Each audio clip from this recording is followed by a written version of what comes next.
Good morning, students. Basically, I am Deepak Srivastava, Assistant Professor NMT Gujarati College of Pharmacy, Indore.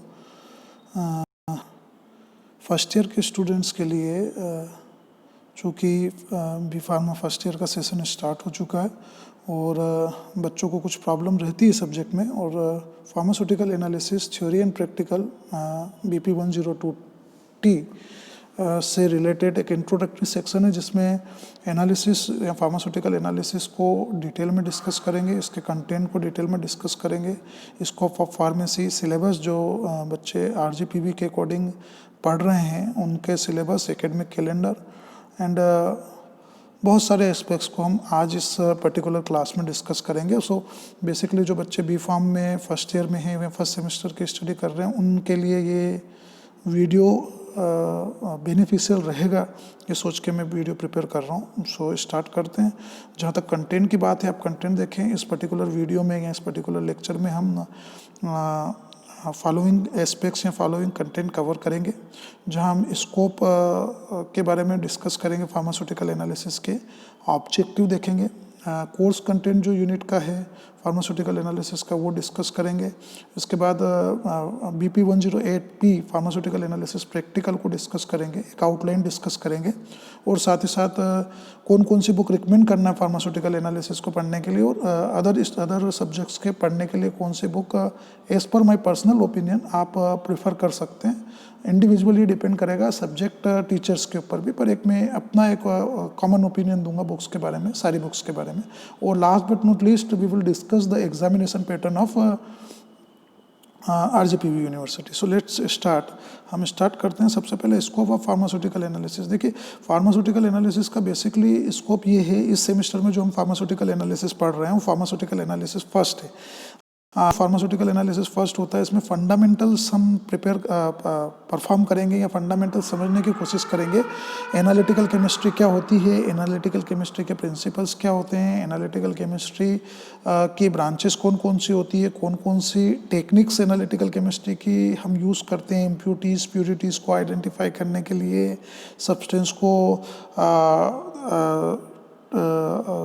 Particularly उसकी purity को identify करने के लिए, different रेसोर्स को identify करने के लिए. So there will be various methods of analytical chemistry which we will discuss briefly in upcoming session, and we will also discuss the electrochemical analysis method, various types of electrochemical analysis method क्या होती है. So basic scope हमारा pharmaceutical analysis को पढ़ने का, pharmaceutical analysis first semester में पढ़ने का यही है कि हम एनालिटिकल केमिस्ट्री के fundamentals, principles, merits, demerits and different tools and techniques के बारे में डिटेल स्टडी करें. डिफरेंट टाइप्स के इलेक्ट्रोकेमिकल्स केमिकल एनालिसिस जो मेथड्स है उनको भी डिस्क्राइब करें, पढ़ें, theoretical as well as practically perform करें, ताकि हमें एनालिटिकल केमिस्ट्री सही तरीके से क्लियर हो सके. सो ये स्कोप रहेगा फार्मास्यूटिकल एनालिसिस का. जहाँ तक ऑब्जेक्टिव की बात है, ये फार्मास्यूटिकल एनालिसिस पढ़ने का मेन ऑब्जेक्टिव ये है कि स्टूडेंट यूज टू हो जाए कि what is the volumetric analysis, volumetric analysis क्या होता है, इलेक्ट्रोकेमिकल एनालिसिस क्या होता है, वॉल्यूमेट्रिक एनालिसिस के कौन कौन से सब टाइप्स हैं, वॉल्यूमेट्रिक एनालिसिस का क्या प्रिंसिपल्स होता है, इलेक्ट्रोकेमिकल एनालिसिस के क्या प्रिंसिपल होते हैं, क्या डिफरेंस है इलेक्ट्रोकेमिकल एनालिसिस और वॉल्यूमेट्रिक एनालिसिस में, क्लासिफिकेशन दोनों का, इनके मेथड्स, इनके प्रिंसिपल, इनके लिमिटेशंस के बारे में प्रॉपरली हमें इंफॉर्मेशन हो या हम जान सके. ये हमारा बेसिक और मेन ऑब्जेक्ट होता है फार्मास्यूटिकल एनालिसिस को पढ़ने का. इसके अलावा हम कैसे वॉल्यूमेट्रिक और इलेक्ट्रोकेमिकल टाइट्रेशन को परफॉर्म करते हैं और कैसे एनालाइट और एनालिसिस को परफॉर्म करने के लिए डिफरेंट सब्सटेंस यूज़ करते हैं इन टाइट्रेशन में, उसके बारे में डिटेल में पढ़ेंगे. और इससे हमें एक एडवांटेज ये मिलेगा कि हमारी एनालिटिकल स्किल जो इन टूल्स या इन ऑब्जेक्टिव या इन मेथड्स से है, इनसे हमारा क्लियर होगा. So these 3 are the major objective to study the pharmaceutical analysis first in first semester और फर्स्ट ईयर. सो फेमिलियर ये पढ़ने के बाद स्टूडेंट फार्मास्यूटिकल एनालिसिस को समझ पाएगा, एनालिटिकल केमिस्ट्री को, वॉल्यूमेट्रिक एनालिसिस को, इलेक्ट्रोकेमिकल एनालिसिस या टाइट्रेशन को, एंड डिफरेंट एनालिटिकल स्किल्स अपनी डेवलप कर पाएगा. ये बेसिक एम है फार्मास्यूटिकल एनालिसिस फर्स्ट का. अब डिस्कस कर लेते हैं हमारा थर्ड पॉइंट जो है course content. So each and every subject of B pharma first year will be based on overall 5 units classified. हर सब्जेक्ट की बात करें तो हर सब्जेक्ट में आपको बी फार्मा फर्स्ट सेमेस्टर में 5 यूनिट देखने को मिलेगी. और ये कोर्स कंटेंट में हम हर 5 यूनिट्स को हम एक आउटलाइन डिस्कस करेंगे. सो फार्मास्यूटिकल एनालिसिस के जो यूनिट फर्स्ट है उस यूनिट फर्स्ट को हम 3 सब पार्ट में डिवाइड करते हैं. पहला पार्ट है pharmaceutical analysis definition and scope, दूसरा पार्ट है एरर्स एंड तीसरा पार्ट है फार्माकोपिया. इन तीनों पार्ट से मिलकर हमारी यूनिट फर्स्ट बनती है. जो फार्मास्यूटिकल एनालिसिस का डेफिनेशन एंड स्कोप वाला पार्ट है उसको हम अगेन 4 सब पार्ट में डिवाइड करते हैं. पहले पार्ट में हम डेफिनेशन देखेंगे फार्मास्यूटिकल एनालिसिस की, क्या स्कोप है फार्मास्यूटिकल एनालिसिस की उसे डिटेल में डिस्क्राइब करेंगे. उसके बाद डिफरेंट टेक्निक्स जो एनालिसिस के लिए यूज़ होती है उन टेक्निक्स का एक जनरल इंट्रोडक्शन देखेंगे, उनके मेरिट्स डिमेरिट्स देखेंगे, उनके लिमिटेशन को डिस्कस करेंगे पहले पार्ट में, पहले सब पार्ट में.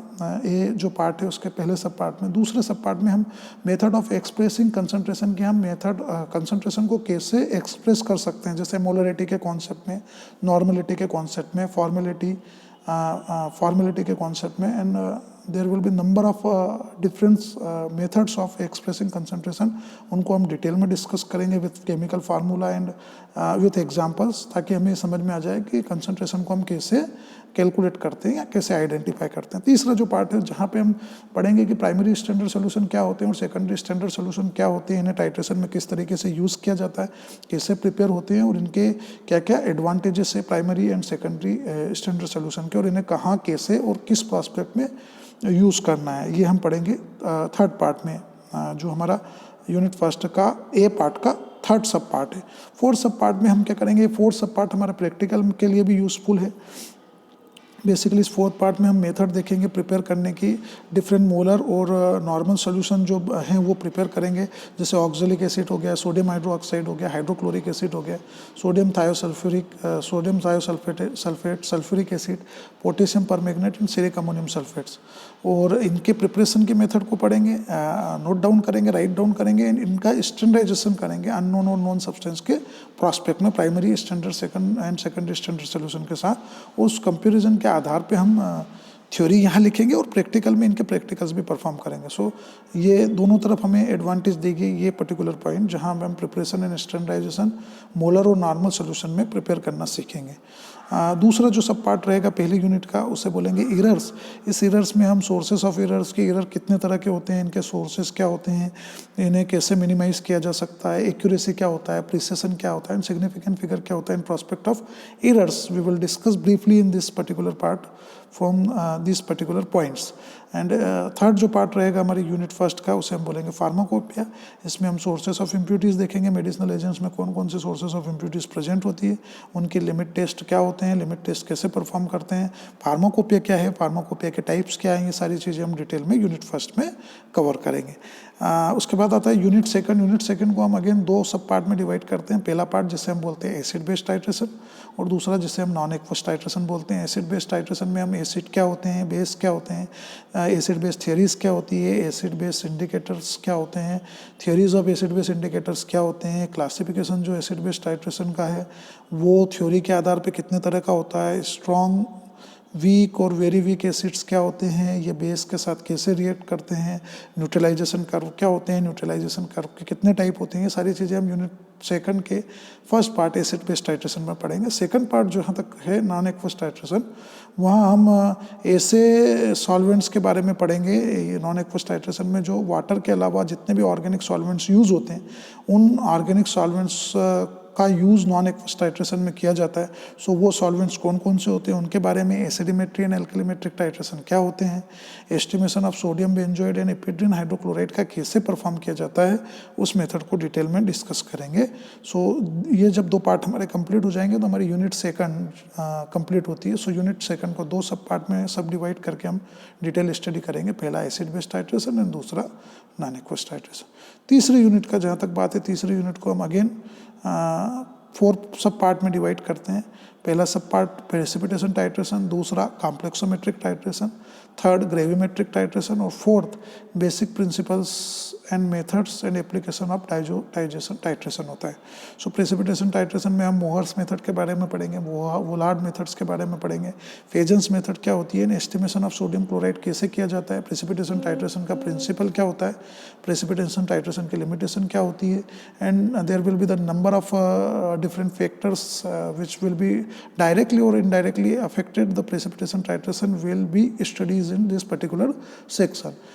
यूनिट 3 का जो सेकंड सेक्शन होगा जिसे हम कॉम्प्लेक्सोमेट्रिक टाइट्रेशन पढ़ेंगे बोलेंगे, यहाँ पे हम मेटल आयन इंडिकेटर्स क्या होते हैं, चिलेट्स क्या होते हैं, मेटल आयन कॉम्प्लेक्स कैसे बनता है, masking agents and D masking agents क्या होता है, estimation of magnesium sulphate and calcium gluconate क्या होता है, क्लासिफिकेशन क्या होता है, चिलेट और मेटल में क्या डिफरेंस होता है, ये सारी चीज़ें हम कॉम्प्लेक्सोमेट्रिक टाइट्रेशन में पढ़ेंगे। तीसरा टाइप जो है ग्रेविमेट्रिक टाइट्रेशन, जिसे क्लासिकल टाइट्रेशन मेथड भी बोलते हैं। इसमें हम ग्रेविमेट्रिक टाइट्रेशन का प्रिंसिपल क्या होता है, इसमें स्टेप्स कौन कौन सी इन्वॉल्व होती है, एनालिसिस कैसे परफॉर्म किया जाता है, प्रेसिपिटेशन और को प्रेसिपिटेशन क्या होता है, प्यूरिटी कैसे मेंटेन की जाती है, पोस्ट प्रेसिपिटेशन क्या होता है, and estimation of barium sulphate कैसे किया जाता है थ्रू ग्रेविमेट्रिक एनालिसिस। हम इस चीज़ को डिस्कस करेंगे थर्ड पार्ट में यूनिट 3 के।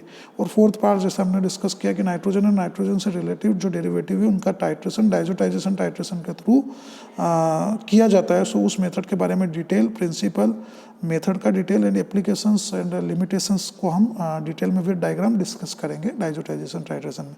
इस तरीके से हमारे 4 पार्ट जब कंप्लीट होंगे तो हमारी यूनिट 3 कंप्लीट हो जाती है। यूनिट 4 की जहाँ तक बात करें, यूनिट 4 को बोला जाता है रेडॉक्स टाइट्रेशन। इस रेडॉक्स टाइट्रेशन को अगेन 2 सब पार्ट में डिवाइड किया है।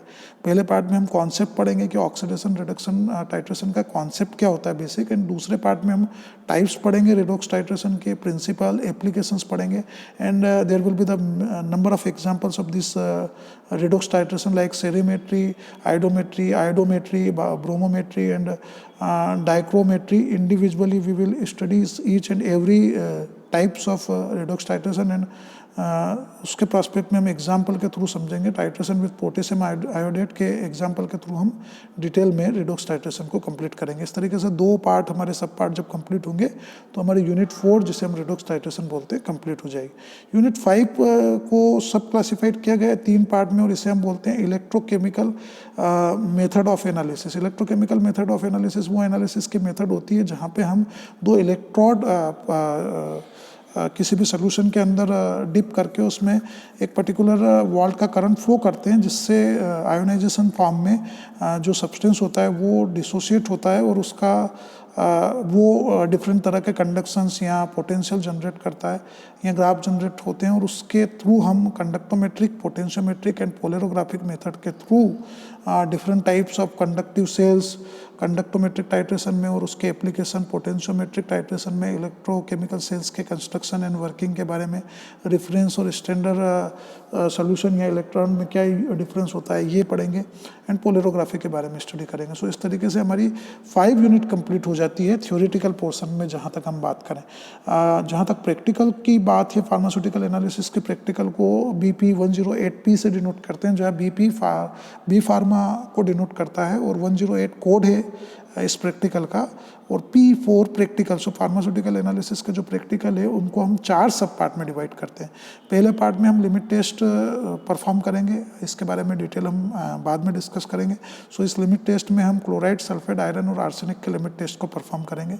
दूसरा प्रैक्टिकल का जो पार्ट हमारा रहेगा उसमें हम प्रिपरेशन एंड स्टैंडर्डाइजेशन करेंगे, जहाँ हम sodium hydroxide, sulphuric acid, sodium thiosulphate, potassium permanganate and ceric ammonium sulphate को प्रिपेयर करेंगे सोल्यूशन को, and then this particular preparation will be titrated with other substances. So इसे हम प्रिपरेशन एंड स्टैंडर्डाइजेशन बोलेंगे। हमारा सेकंड पार्ट रहेगा pharmaceutical analysis के practical का। जहाँ तक थर्ड पार्ट की बात है वहाँ हम असे परफॉर्म करेंगे। इस असे के थ्रू हम परसेंटेज प्यूरिटी डिफरेंट सब्सटेंसेस की आइडेंटिफाई करते हैं थ्रू टाइट्रेशन। इन प्रैक्टिकल्स को भी हम डिटेल में डिस्कस करेंगे प्रैक्टिकल सेक्शन में, पर ओवरऑल हमें 7 असे परफॉर्म करना है डिफरेंट टाइप्स की मेथड यूज़ करके। एसिड बेस्ड टाइट्रेशन हो सकता है, वो प्रेसिपिटेशन टाइट्रेशन हो सकता है, कॉम्प्लेक्सोमेट्रिक टाइट्रेशन के थ्रू, नॉन एक्वस टाइट्रेशन के थ्रू, हम ओवरऑल 7 असे जो है डिफरेंट टाइट्रेशन या स्टैंडर्डाइजेशन के मेथड के थ्रू परफॉर्म करेंगे। और लास्ट प्रैक्टिकल जो रहेगा उसमें हम इलेक्ट्रोकेमिकल मेथड्स के थ्रू एनालिसिस करेंगे डिफरेंट सब्सटेंस का। यहाँ कंडक्टोमेट्रिक यूज़ करेंगे टाइट्रेशन, पोटेंशियोमेट्रिक टाइट्रेशन यूज़ करेंगे, और स्ट्रॉन्ग एसिड और वीक एसिड का टाइट्रेशन इलेक्ट्रो एनालिटिकल मेथड्स के थ्रू या इलेक्ट्रोकेमिकल एनालिटिकल मेथड्स के थ्रू परफॉर्म करेंगे। सो इस तरीके से हम 4 सब पार्ट में प्रैक्टिकल्स को परफॉर्म करेंगे, और ओवरऑल 19 प्रैक्टिकल्स हमें आने वाले अपकमिंग सेशन में या अपकमिंग दिनों में परफॉर्म करना है। सो इंडिविजुअली हम डिस्कस करेंगे प्रैक्टिकल को प्रैक्टिकल सेशन में। ये प्रैक्टिकल का प्रोस्पेक्ट रहेगा। अब इंपॉर्टेंट एस्पेक्ट जो बुक्स रिकमेंड करना है, so as per the university and as per the PCI pharmaceutical analysis के लिए कुछ बुक्स हैं, जैसे बेकेट की बुक है जो एक स्टैंडर्ड या रेफरेंस बुक है, वोगल की बुक है, उससे यूज़ कर सकते हैं। फिर इंडियन राइटर में P. गुंडाराव की इनऑर्गेनिक फार्मास्यूटिकल केमिस्ट्री की बुक है, बेंटले एंड डाइवर्स की टेक्स्ट बुक है जो फार्मास्यूटिकल केमिस्ट्री की अवेलेबल है। इसके अलावा Indian pharmacopoeia and John H. Kennedy की एनालिटिकल केमिस्ट्री प्रिंसिपल्स की बुक भी हम as a recommended book, as a reference और as a text book prefer कर सकते हैं फार्मास्यूटिकल एनालिसिस को पढ़ने के लिए। इसके अलावा जहाँ तक सब्जेक्ट की बात है, अब एक कॉमन आपको इंट्रोडक्शन होना ज़रूरी है सब्जेक्ट का। सो बी फार्मा फर्स्ट ईयर में जो ओवरऑल सब्जेक्ट है उनकी लिस्ट आप जरा देखें तो सब्जेक्ट एंड सब्जेक्ट कोड लिखा हुआ। पहला सब्जेक्ट जो है जिसे बोला जाता है BP 101T, जहाँ पे BP जैसा मैंने पहले भी बताया बी फार्मा को डिनोट करता है, और 101 सब्जेक्ट का कोड है, and T denote for theory. So human anatomy and physiology theory जो है वो BP 101T सब्जेक्ट रहेगा। दूसरा सब्जेक्ट BP 102T जो हम डिस्कस कर चुके हैं, फार्मास्यूटिकल एनालिसिस फर्स्ट थ्योरी रहेगा। थर्ड सब्जेक्ट जो रहेगा इस सेशन में या इस सेमेस्टर में, फर्स्ट सेमेस्टर में, वो कहलाएगा BP 103T जिसे हम बोलेंगे फार्मास्यूटिक्स फर्स्ट थ्योरी। एंड चौथा सब्जेक्ट जो रहेगा वो होगा BP 104T जिसे बोला जाता है pharmaceutical inorganic chemistry theory. And fifth subject जिसे नॉन यूनिवर्सिटी बोलते हैं, ये शुरुआत के जो 4 सब्जेक्ट है ये इनके एग्जामिनेशन यूनिवर्सिटी कंडक्ट करवाएगा। इनके एक्सटर्नल एग्जामिनेशन यूनिवर्सिटी के द्वारा होता है, इसलिए इसे हम यूनिवर्सिटी सब्जेक्ट बोलते हैं। और रिमेनिंग जो 2 सब्जेक्ट हैं, 2 सब्जेक्ट हैं, ये नॉन यूनिवर्सिटी एग्ज़ाम है। इनके एग्जामिनेशन कॉलेज में ही परफॉर्म होंगे, एक्सटर्नल भी एंड इंटरनल एग्जामिनेशन भी बल्कि होंगे, इसलिए इन्हें नॉन यूनिवर्सिटी सब्जेक्ट बोलते हैं। यूनिवर्सिटी सब्जेक्ट 4 हैं जिनके एग्जामिनेशन इंटरनली भी होंगे, और एक्सटर्नली इनके एग्जामिनेशन जो होंगे वो यूनिवर्सिटी पेपर सेट करेगी और यूनिवर्सिटी के द्वारा ऑर्गेनाइज करवाए जाएंगे। जहाँ तक फिफ्थ सब्जेक्ट है जिसे बोला जाता है BP 105T, कम्युनिकेशन स्किल्स एक सब्जेक्ट है जिसे कम्युनिकेशन स्किल थ्योरी बोलते हैं। 6 सब्जेक्ट जिसे BP 106 RBT बोलते हैं, BP 106 RMT बोलते हैं। RMT remedial mathematics test and RBT remedial biology text. तो यहाँ ये सब्जेक्ट ये होते हैं कि 106 वाला जो सब्जेक्ट है उसके लिए लिमिटेशन ये है कि मैथ्स से पास आउट बच्चा जो 12th में मैथ्स से पास आउट होकर आया है उसे यहाँ पे बायोलॉजी पढ़ना पड़ेगा as a non university subject. और जो बायो वाला सब्जेक्ट है, जो बायो वाला स्टूडेंट है जो 12th बायो से पास आउट होकर आया है उसे यहाँ मैथमेटिक्स पढ़ना पड़ेगा as a non university subject. इसके एग्जामिनेशन कॉलेज में ही होंगे, इसलिए नॉन यूनिवर्सिटी सब्जेक्ट है। Communication skill theory and remedial biology and remedial mathematics जो थ्योरी एंड प्रैक्टिकल जो है वो नॉन यूनिवर्सिटी सब्जेक्ट है जिनके एग्जामिनेशन कॉलेज लेवल पे ही होंगे। इसी तरीके से प्रैक्टिकल के कोड हैं। आपका ह्यूमन एनाटॉमी एंड फिजियोलॉजी का जो प्रैक्टिकल होगा वो BP 107P के नाम से होगा। फार्मास्यूटिकल एनालिसिस का जो प्रैक्टिकल होगा वो BP 108P के नाम से। नहीं आ रहा सर, मेरे इधर तो नहीं आता सर, मैं तो अपने पर्सनल से कर। हाँ, जहाँ तक BP 107P की बात है उसे हम human anatomy and physiology practical बोलेंगे। एंड BP 108P जहाँ तक है उसे हम फार्मास्यूटिकल एनालिसिस थ्योरी बोलेंगे। 9th जो सब्जेक्ट है उसे BP 109P फार्मास्यूटिक्स 1 प्रैक्टिकल बोल रहे हैं। एंड 10th जो प्रैक्टिकल रहेगा उसे BP 110P pharmaceutical inorganic chemistry practical बोलेंगे। लास्ट के जो 11th एंड 12th है जिसे BP 111P communication skills practical बोल रहे हैं। 12th जो सब्जेक्ट है जिसे BP 112B RBP remedial biology practical बोल रहे हैं। ये नॉन यूनिवर्सिटी प्रैक्टिकल है, चूँकि जो बच्चा बायो से पास आउट होकर आया जिसे मैथ्स पढ़ना है उसका कोई प्रैक्टिकल नहीं होता है, तो मैथ्स के प्रैक्टिकल डिनोट नहीं है, मैथ्स के केवल थ्योरी ही होगा। सो ये ओवरऑल सब्जेक्ट का एक आउटलाइन हो गया। कुछ टर्मिनोलॉजी जो यूज़ की जाएगी कॉमनली उनके बारे में भी आपको बताना ज़रूरी है बी फार्मा में जो आप यूज़ करेंगे, जैसे फार्मास्यूटिकल्स। सो एनी कंपाउंड जो मैन्युफैक्चर किया जा रहा है उसका यूज़ मेडिसिन के तौर पे किया जा रहा है एज अ ड्रग, वो उनकी स्टडी जिस ब्रांच में करेंगे उसे फार्मास्यूटिकल्स बोलेंगे या फार्मास्यूटिक्स बोलेंगे। दूसरा होता है ड्रग, वो सब केमिकल सब्सटेंस जिसका यूज़ आप डिफरेंट डिजीज़ को ट्रीट करने के लिए, प्रिवेंशन या डायग्नोसिस के लिए देते हैं, वो सब्सटेंस ड्रग कहलाता है। तीसरा होता है मेडिसिन, मेडिसिन वो प्रिपरेशन होती है जिनका यूज़ आप डिजीज़ को ट्रीट करने के लिए करते हैं। चौथा आता है एक्सिपिएंट्स, एक्सिपिएंट्स वो सब्सटेंस होते हैं जो एक्टिव फार्मास्यूटिकल इंग्रेडिएंट की एक्टिविटी को इंक्रीज करते हैं। एक्टिव फार्मास्यूटिकल इंग्रेडिएंट वो सब्सटेंस होते हैं जो फार्मास्यूटिकली किसी भी प्रिपरेशन में सबसे ज़्यादा बायोलॉजिकली एक्टिव रोल प्ले करते हैं। एंड देन फार्माकोपिया, फार्माकोपिया एक ऑफिशियल पब्लिकेशन है जो हेल्थ मिनिस्ट्री पब्लिश करती है, जिसमें ईच एंड एवरी ड्रग्स का डिटेल डिस्क्रिप्शन दिया होता है। जैसे इंडिया में अगर फार्माकोपिया रिलीज़ हो रहा है तो उसे इंडियन फार्माकोपिया या आईपी बोला जाएगा। यूनाइटेड स्टेट से जो फार्माकोपिया रिलीज़ होता है उसे यूएसपी या यूनाइटेड स्टेट फार्माकोपिया बोला जाता है, और जो ब्रिटेन से फार्माकोपिया रिलीज़ होता है उसे ब्रिटिश फार्माकोपिया या बीपी बोला जाता है। So these are the some definitions और सब terms which will be used in studies. इसके अलावा जो स्कीम की बात होती है, इसके अलावा जो हमें आपसे डिस्कस करना है वो ये करना है कि एग्जामिनेशन पैटर्न। सो एग्जामिनेशन पैटर्न में जो आरजीपीवी का एग्जामिनेशन पैटर्न है उसमें आप एक चीज़ देखें कि 25 मार्क्स जो रहते हैं वो इंटरनल असेसमेंट के होते हैं, जहाँ पे 10 मार्क्स जो रहते हैं वो इंटरनली आपके अटेंडेंस के, आपके बिहेवियर के, आपके डिसिप्लिन के, आपके रेगुलरिटी के, आपके असाइनमेंट सबमिशन के आधार पे इंटरनल एग्जामिनर देता है आपको 10 में से जो भी मार्क्स मिलते हैं। इसके अलावा 2 इंटरनल असेसमेंट होते हैं, 15-15 मार्क्स के आपके 2 एग्जामिनेशन होते हैं, first sessional examination and second sessional examination. उन दोनों एग्जामिनेशन में से जो बेस्ट, दोनों का जो एवरेज होता है वो एवरेज यूनिवर्सिटी में आपके मार्क्स के तौर पर जाता है। तो टोटल जो 25 मार्क्स होते हैं वो इंटरनल एग्जामिनर के पास होते हैं, और जो रिमेनिंग 75 मार्क्स का जो होता है वो फाइनल क्वेश्चन पेपर होता है, 3 ईयर्स का क्वेश्चन पेपर होता है। इस तरीके से टोटल 100 मार्क्स का आपका क्वेश्चन पेपर होता है। ये यूनिवर्सिटी एग्जामिनेशन के लिए ये पैटर्न होता है। जहाँ तक नॉन यूनिवर्सिटी सब्जेक्ट की बात है, कम्युनिकेशन स्किल में जो 5 मार्क्स होते हैं वो कंटिन्यूस मोड के होते हैं, 10 मार्क्स का आपका सेशनल होता है, और टोटल 15 मार्क्स आपके जो रहते हैं इंटरनल के होते हैं, और 35 मार्क्स का आपका फाइनल एग्जामिनेशन होता है जो कि इंटरनल टीचर ही लेता है, और इसका जो समय होता है वो 1.5 आवर्स होता है थ्योरी एग्जामिनेशन की। जहाँ तक बात करें प्रैक्टिकल एग्जामिनेशन में जो यूनिवर्सिटी के जो पेपर होते हैं उसमें कंटिन्यूस मोड में 5 मार्क्स जो रहते हैं वो टीचर के हाथ में आपके कंटिन्यूस मोड के रहते हैं। 10 मार्क्स का आपका सेशनल एग्ज़ाम इसका होता है नॉन यूनिवर्सिटी के प्रैक्टिकल का, और टोटल आपका 4 आवर्स का ड्यूरेशन रहता है। 15 मार्क्स जो रहते हैं वो इंटरनल सेशनल के या इंटरनल एग्जामिनर के हाथ में होते हैं, सब्जेक्ट टीचर के हाथ में होते हैं, और 35 मार्क्स का आपका फाइनल प्रैक्टिकल एग्जामिनेशन होता है। टोटल 4 आवर्स का टाइम रहता है इसमें, और टोटल इस तरीके से प्रैक्टिकल आपके जो यूनिवर्सिटी के होते हैं वो 50 मार्क्स के होते हैं। नॉन यूनिवर्सिटी के जो प्रैक्टिकल होते हैं कम्युनिकेशन स्किल्स के, उसमें 5 मार्क्स टीचर के हाथ में होते हैं, 5 मार्क्स का आपका एग्जाम होता है, 2 आवर्स का टाइम होता है। टोटल 10 मार्क्स का आपका इंटरनल के हाथ में एग्जामिनेशन रहता है, और इंटरनल के ही हाथ में आपका प्रैक्टिकल एग्जामिनेशन रहता है जो 15 मार्क्स का होता है।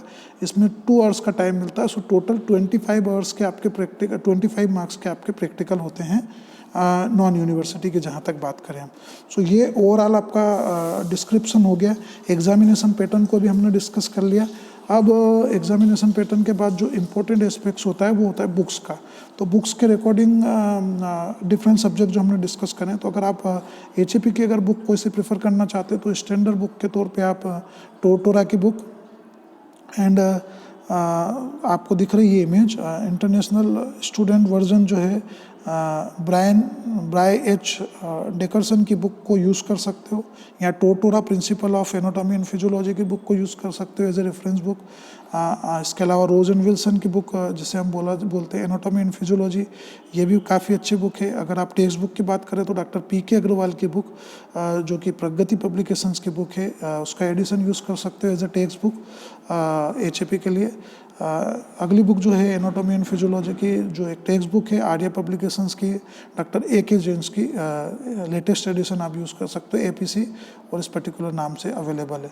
अगर आप दूसरे सब्जेक्ट की बात करें फार्मास्यूटिकल इनऑर्गेनिक केमिस्ट्री की, तो फार्मास्यूटिकल इनऑर्गेनिक केमिस्ट्री के लिए आप रेफरेंस बुक के तौर पे G.R. चटवाल की बुक यूज़ कर सकते हो, जिसमें जो हिमालय पब्लिकेशन हाउस के द्वारा पब्लिश है, और इसमें एक तरीके से स्टैंडर्ड बुक है, रेफरेंस बुक है, और काफ़ी अच्छा कंटेंट इनऑर्गेनिक केमिस्ट्री का इसमें सॉरी। इसके अलावा आप टेक्स्ट बुक के तौर पे अगर यूज़ करना चाहो तो मोहम्मद अली की book text book of pharmaceutical chemistry inorganic chemistry की आप यूज़ कर सकते हैं। Apart from that pharmaceutical inorganic chemistry के अगेन टेक्स्ट बुक की बात करें तो जो है प्रगति पब्लिकेशन की बुक फार्मास्यूटिकल इनऑर्गेनिक केमिस्ट्री की डॉक्टर प्रकाश अग्रवाल एंड कुमार अग्रवाल की बुक अवेलेबल है, आप उसे भी यूज़ कर सकते हैं। और मोस्ट कॉमनली जो यूज़ PV पब्लिकेशंस की बुक एंड टेक बुक जो यूज़ हो रही है फार्मास्यूटिकल इनऑर्गेनिक केमिस्ट्री की, वो भी एक नोट्स फॉर्म में अवेलेबल काफ़ी अच्छे कंटेंट के साथ अवेलेबल बुक है, जो आप अपने फार्मास्यूटिकल इनऑर्गेनिक केमिस्ट्री के सब्जेक्ट को पढ़ने के लिए यूज़ कर सकते हैं। अब बात करें फार्मास्यूटिकल एनालिसिस के लिए बुक की, तो आशुतोषकर की बुक एंड PC कंबोज की book pharmaceutical analysis volume first आप जरूर ध्यान रखें, वो आप बुक यूज़ कर सकते हो फार्मास्यूटिकल एनालिसिस को पढ़ने के लिए। इसके अलावा fundamental of pharmaceutical analysis doctor Naveen single and सेली सिंगल की जो है प्रगति पब्लिकेशन मेरठ की, आप उसे भी यूज़ कर सकते हो फार्मास्यूटिकल एनालिसिस के लिए। और नोट्स फॉर्म में जो अवेलेबल है PV पब्लिकेशंस की बुक और टेकमेक की बुक फार्मास्यूटिकल एनालिसिस की, वो भी आप फार्मास्यूटिकल एनालिसिस को पढ़ने के लिए यूज़ कर सकते हैं। जहाँ तक बात की जाए फार्मास्यूटिक्स सब्जेक्ट की, तो second edition Gaurav Agarwal as per PCI B.Pharm first semester syllabus के according introduction of general pharmacy CM publication house की बुक आप ये यूज़ कर सकते हैं। और कॉमनली बुक जो फार्मास्यूटिक्स फर्स्ट की RM मेहता की बुक को आप यूज़ कर सकते हो। इसके अलावा निरारी पब्लिकेशंस की बुक PV कस्तूरी की जो अवेलेबल है फार्मास्यूटिक्स फर्स्ट की, आप उसे यूज़ कर सकते हो। Then diploma in pharmacy and degree in pharmacy दोनों के लिए introduction to pharmaceutics doctor Ashok K Gupta की बुक को भी आप फार्मास्यूटिक्स के लिए यूज़ कर सकते हो। जहाँ तक बायोलॉजी की बुक्स की बात है, text book of remedial biology doctor M.K. Gupta की मोर देन सफिशिएंट है, जो कि प्रगति पब्लिकेशन की बुक है। रिमेडियल बायोलॉजी को फार्मेसी से रिगार्डिंग को रिलेट करने के लिए। मैथ्स की जहाँ तक बुक की बात है, तो प्रगति पब्लिकेशंस की जो बुक है प्रभाकर गुप्ता एंड विजय कुमार गुप्ता की pharmaceutical biostatics and computer applications की बुक को भी आप प्रिफर कर सकते हो, जो कि